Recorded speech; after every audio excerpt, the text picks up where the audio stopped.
My brother, my sister, the sunnah is the sunnah. Subhanallah. That's your spouse. You live with your spouse. MashaAllah, tabarakallah. I hope that yes, our mouths are kept clean, because sometimes we get complaints to say, oh, this guy's mouth is smelling and he doesn't keep clean. The Prophet ﷺ used to siwak 5 times a day.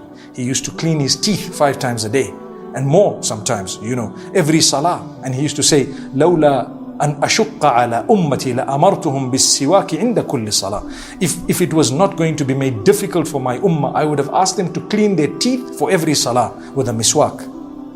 Subhanallah, subhanallah. That's why you see people who want to fulfill that sunnah, they have a siwak in the pocket just before they start salah. They clean their teeth so that they can start off that salah with a beautiful teeth and clean mouth. Cleaning the mouth is a very, very important point that we need to make sure.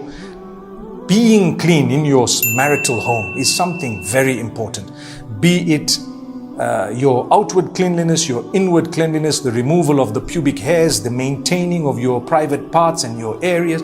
Don't be ashamed to talk about it, because it is a sunnah to maintain that cleanliness. Do you know that one could actually ask for a divorce or to get divorced if the husband was unclean, or vice versa?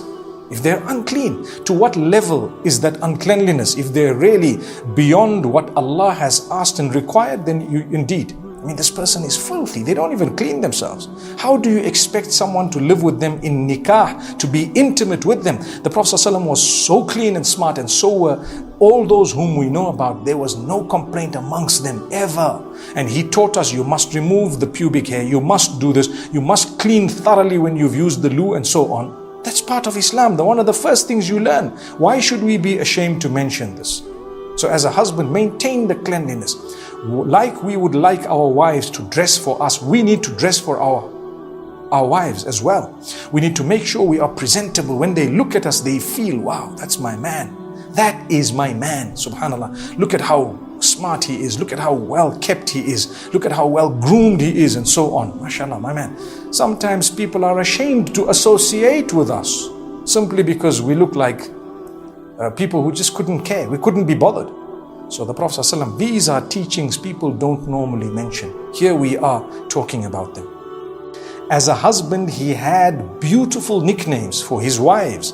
He would call them something that they would love. He would call them a nice name, something, make sure that they're happy. Subhanallah. And it was vice versa. It was vice versa. So sometimes the women say, oh, the Prophet ﷺ had a nickname for his wives. Why don't you have a nickname for me? My dear sister, why don't you have a nickname for your husband too? Call him something nice. He will appreciate. Yes, it's not wrong. Okay, one might argue, well, this is not compulsory. Nobody is saying it's compulsory. We're talking of how he did it. Sallallahu alayhi wasallam. But you'll get a reward of a sunnah if your intention is correct. So that was the Prophet ﷺ. I tell you one other thing. He used to feed his wife with his own hands. So take the morsel and feed, a feeding. Today we would say, no, your hands are dirty. Allahu Akbar.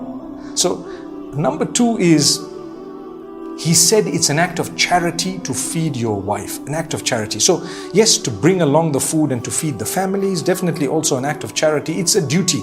Something over and above that is to take a moment to put a hand, romantically feed them. There. Similarly, what he did with Aisha radiallahu anha, he would drink from the same part of the utensil that she drank from, looking for the place. He would drink it and he would make sure she blushed as a result. I'm shy. Subhanallah. You become shy because you're full of love. And you know what? You're full of respect at the same time. Amazing.